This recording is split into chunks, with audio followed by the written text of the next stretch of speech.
Hola, les saluda Sebas Kun y el día de hoy he realizado un análisis del arco del espadachín negro del manga de Berserk, pues tal y como lo mencioné en los videos en los cuales hice el análisis psicológico, moral y existencial del arco de la Edad de Oro, estaría subiendo mi respectivo análisis / opinión de cada uno de los arcos del manga a medida que fuera avanzando en estos. Incluido también el arco del espadachín negro que es con el que abre la historia de Guts, pero que muchos incluyéndome llegamos a conocer solo después de haber visto el arco de la Edad de Oro a través de la serie y las películas que realizaron de este y que hicieron que posteriormente fuera a leer también dicho arco en el manga, con el fin de hacer los videoanálisis ya mencionados, de los cuales dejaré los respectivos enlaces en la descripción de este video. Y ahora sí, habiendo dado el contexto necesario, comencemos.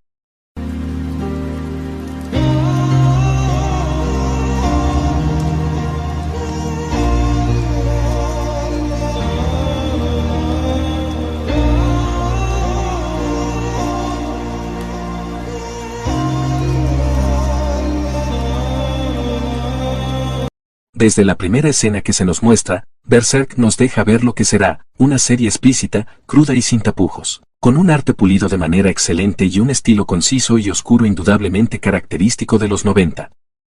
A diferencia del arco de la Edad Dorada, el cual si bien tuvo muchísimos momentos de acción, oscuros y llenos de demasiadas emociones, siendo el mayor de todos estos el eclipse,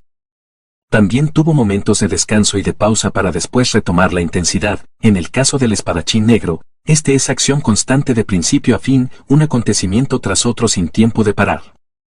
Aunque también puede deberse esto a que el mismo es bastante más corto que la Edad de Oro y que también sirve como introducción a lo que será la serie en general. Así que debía tener bastante acción para poder captar y mantener la atención del lector, cosa que personalmente puedo decir que logró hacer sin lugar a dudas. Otra diferencia a destacar entre este arco y la Edad Dorada es que aquí sí nos es posible ver a más personajes que podríamos considerar buenos, de nobles sentimientos y con genuinas intenciones de ayudar.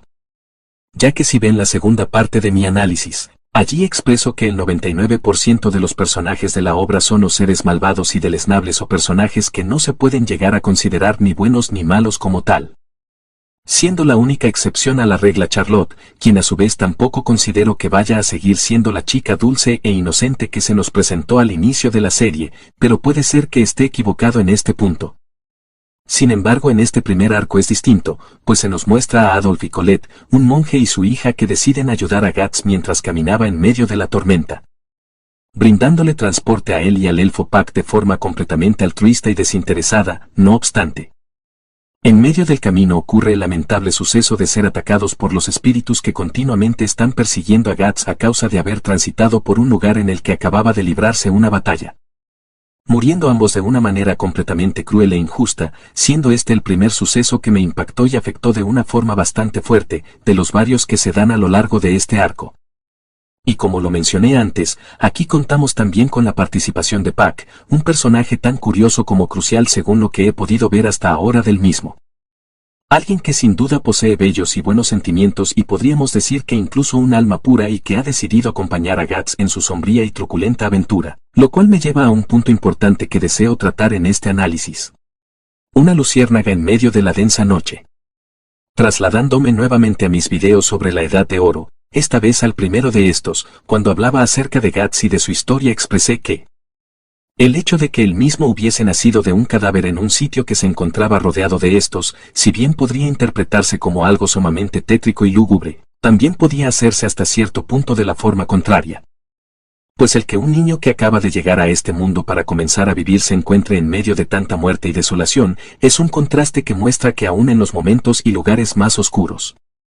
hay un ápice de esperanza y luz que fluye de forma contraria a lo que está a su alrededor, que lucha y que se opone contra esto, y en este arco del espadachín negro nuevamente he logrado encontrar este mensaje, pero esta vez en la figura de Pac.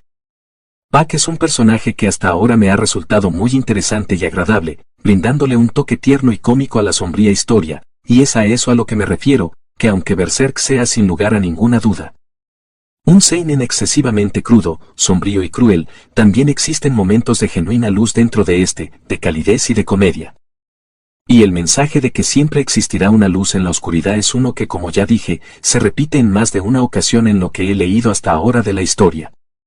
Siendo que de alguna forma tengo la sensación de que el elfo haya aparecido en la vida de Guts podría llegar a ser determinante para que éste no sucumba y caiga totalmente en las tinieblas. Para que su alma no termine de oscurecerse por completo, además de desde luego, también poder ayudarlo a curarse siempre que lo necesite e incluso a escapar, como se vio al inicio de la serie. Dando asimismo el mensaje también de que muchas veces al igual que Guts, podemos llegar a hacer de menos y subestimar a quienes nos parecen débiles, pequeños o más vulnerables. Sin darnos cuenta de que muy probablemente ellos cuenten con características y habilidades que nosotros no, y también que en realidad ninguno de nosotros está libre de convertirse en víctima y quedar indefenso ante una determinada situación. Y personalmente soy de la idea de que una imagen, o en este caso una página, dice más que 1000 palabras, y luego de que ocurriera el trágico suceso de Adolf y Colette. Y al ver que Guts tuvo que pelear contra los espíritus que se habían apoderado de los cadáveres que allí se encontraban, pudo tener la certeza de que el mundo del guerrero está completamente lleno de oscuridad y destrucción. A lo que con gran determinación y sin pensarlo mucho decidió continuar acompañándolo, dejando a su paso pequeñas chispas de luz las cuales emite mientras vuela. Posicionándose cerca de él haciendo que a la distancia pareciera que se tratase de una pequeña estrella que va siguiéndolo en su camino, representando simbólicamente el mensaje antes mencionado. La venganza como motor. Otro de los temas que se tratan en este arco es el tema de la venganza, estando esta representada principalmente en la figura del personaje de Vargas. Vargas es alguien que como muchos, solo deseaba vivir una vida tranquila y común, ejerciendo su profesión y viviendo junto a su familia, pero lamentablemente tuvo la mala suerte de trabajar con el conde. Y fue allí cuando tanto él como su esposa y sus 2 hijos encontraron la desgracia. Lo que sufrió Vargas es algo simplemente inimaginable para muchos de nosotros, algo en demasía cruel y atroz tanto a nivel físico como mental, por lo que ya que contó con la dicha de escapar. Era completamente comprensible el que buscara la venganza que se merecía el causante de las mayores desgracias de las que había sido víctima. Así que en los últimos 7 años de su vida se dedicó en cuerpo y alma exclusivamente a ello, y fue gracias a él que Guts pudo llegar a conocer más sobre el conde, lamentablemente. El doctor no contaba con la fuerza y los recursos necesarios para escapar de las garras de este y terminó pereciendo bajo sus manos. No obstante, su historia no terminó aquí, ya que este descendió al vórtice de almas que sufren de forma permanente que no es otra cosa que el infierno. Y estando allí, fue quien se encargó de llevarse al conde y arrastrarlo junto a él para que de igual manera éste sufra por toda la eternidad. Y debo decir que personalmente, todo lo relacionado a este personaje me resulta demasiado triste y hasta injusto en cierto punto.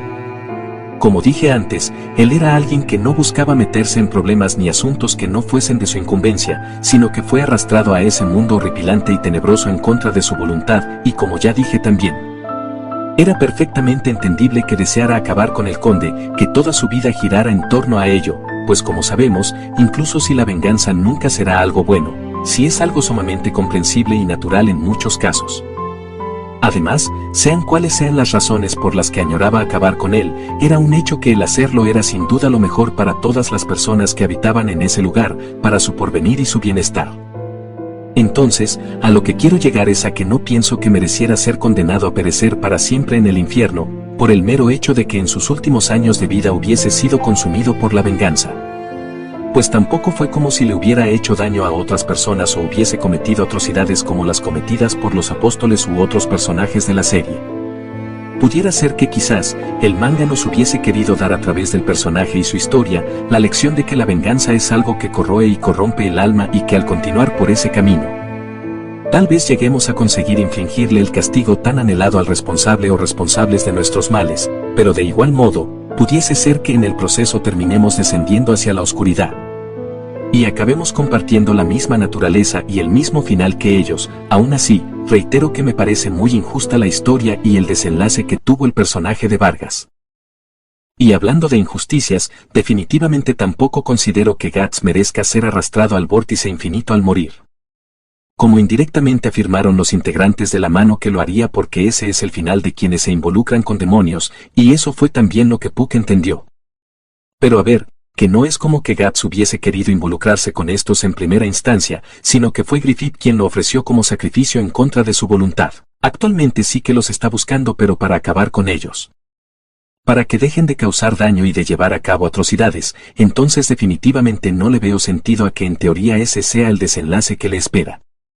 Aunque claro, por algo es que la serie todavía continúa y así también debe continuar la esperanza de que las cosas podrán terminar mejor para él y para todos aquellos que han sido víctimas de la mano y de los apóstoles. Por otro lado, es un hecho que una de las motivaciones de Guts para seguir con su difícil e incansable lucha es en gran medida la venganza, lo cual también es totalmente comprensible. Pero muy probablemente también existe una parte de sí mismo que lo hace para evitar que el mal siga saliéndose con la suya, que sigan sufriendo personas inocentes y el mundo siga siendo tan injusto muchas veces con quienes no lo merecen. Es muy poco probable que en algún momento llegue a admitirlo explícitamente, y muchas veces su actitud y forma de expresarse podrían dar a entender que no es así y resultar bastante molestas y desagradables. Tal y como ocurre con Puck y también conmigo en algunos momentos. Pero entiendo que es parte de la caparazón que usa para protegerse y nunca mostrar su vulnerabilidad, para ocultar el dolor e incluso a veces tal vez lograr escapar de este, y donde se deja esto en claro es nuevamente en esta página al final del arco, en donde se deja ver todo el dolor y toda la tristeza que tenía acumulados por todo lo que acababa de acontecer, diciéndonos una imagen una vez más que 1000 palabras. Pero si de actitudes nefastas se trata, Griffith es quien se lleva el primer lugar en este aspecto. Sabía que en este arco él y Guts se volverían a ver las caras y tenía cierta idea de lo que iba a ocurrir, pero jamás pensé que el demonio Femto fuese a ser tan cínico. Este se burló completamente de nuestro protagonista, restregándole en la cara su superioridad y lo que había acontecido anteriormente que los había llevado a estar donde estaban en ese momento con una total desfachatez. Y sí, sé que se trata de un ser vil, de un completo desgraciado, pero aún así creí que no sería tan cínico y directo, cosa que provocó que naturalmente la ira de Guts se disparara por completo. En realidad pensé que actuaría de una forma más fría y distante, casi como si no se acordara de él, aunque de algún modo creo que quizás eso sería aún peor.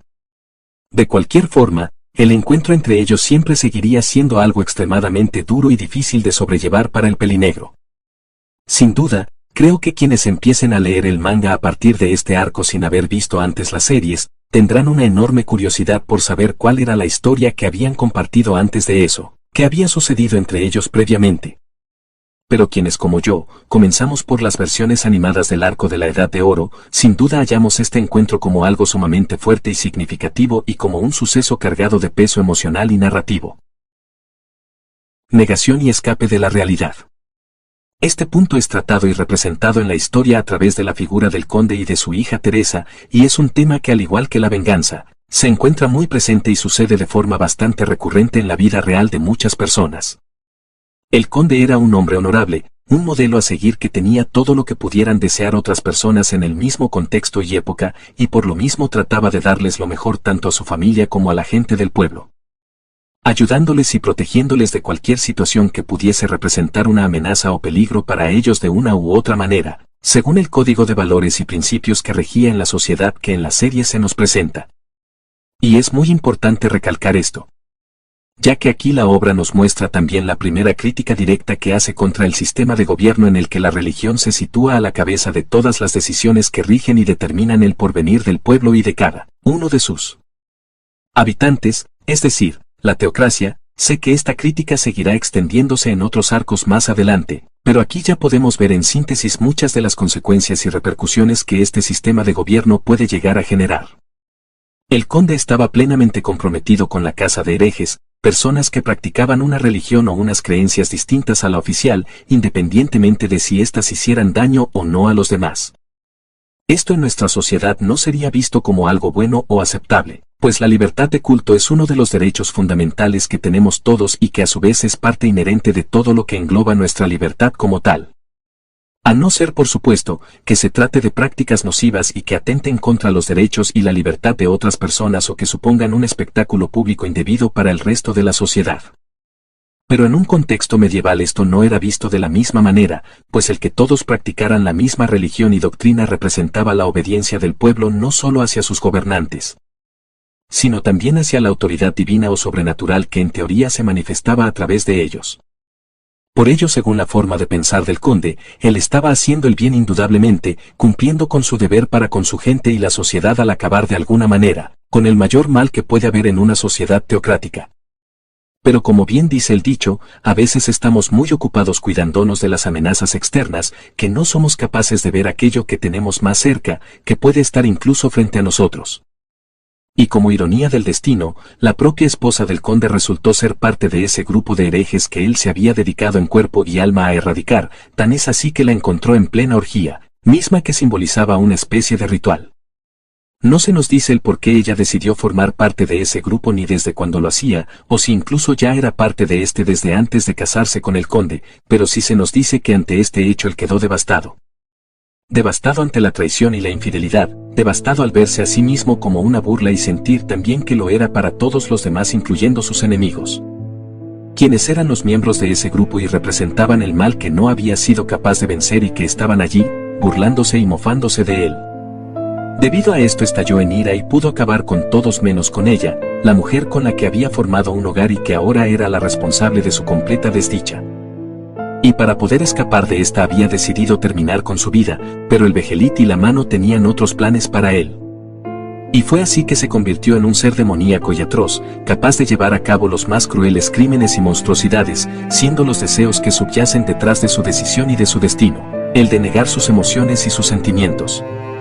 Y el de escapar de su realidad. Porque el conde ya no deseaba sentir dolor, ni decepción ni impotencia por lo que había ocurrido con su esposa, tampoco quería sentir ningún remordimiento por acabar con su vida, y ese anhelo por dejar de sentir emoción alguna. Fue lo que hizo que accediera a convertirse en un apóstol.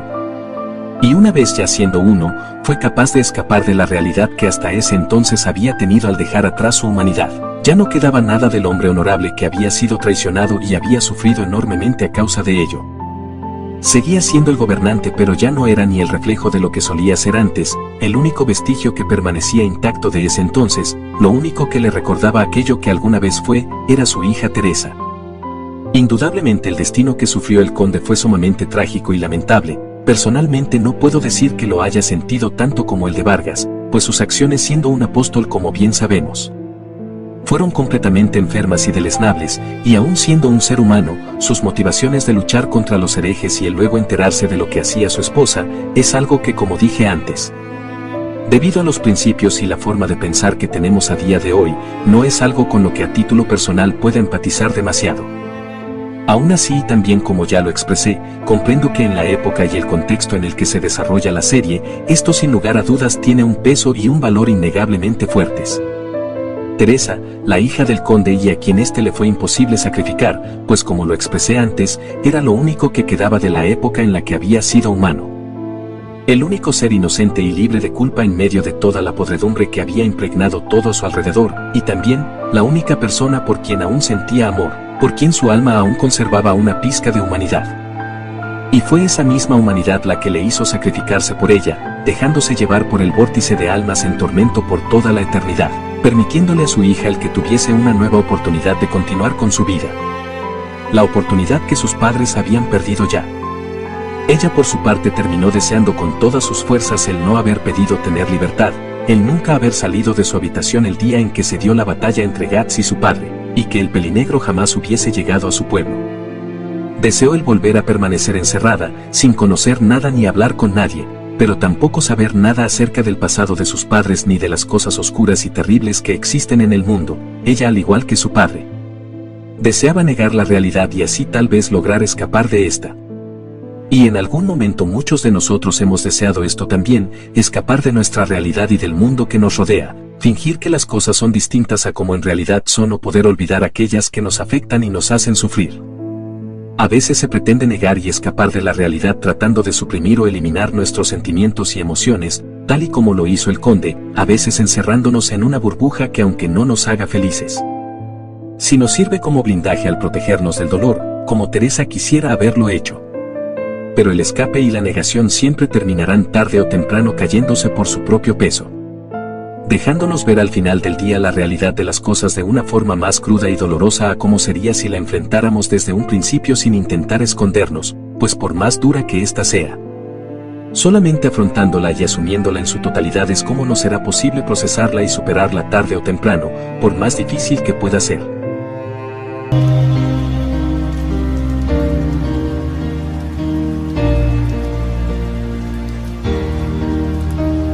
Conclusión. El arco del espadachín negro es sin lugar a dudas el inicio perfecto para la historia del antihéroe perfecto que es Guts. Este logra envolvernos tanto por las cosas y elementos que se nos muestran sobre el mundo en el que se desarrolla la historia, como por los que aún no están del todo claros y que dan paso a muchas incógnitas y expectativas. Tanto para quienes aún no conocen el arco de la Edad de Oro como para quienes sí, este resulta un gusto de leer de principio a fin, mostrándonos atrapantes y desgarradoras historias mediante las cuales nos es posible encontrar distintos mensajes que nos son presentados de una forma cruda y concreta, aunque como lo he dicho antes, esto también dependerá de la interpretación que nosotros como lectores le demos. Si les gustó este video saben que pueden darle a like, suscribirse y comentar para así ayudar a que este proyecto pueda seguir creciendo. Posteriormente continuaré con la lectura y los videoanálisis de los siguientes arcos del manga de Berserk, así como con los videos de más series y otros temas. De verdad espero que estén bien. Soy Sebas Kun y nos vemos hasta la próxima.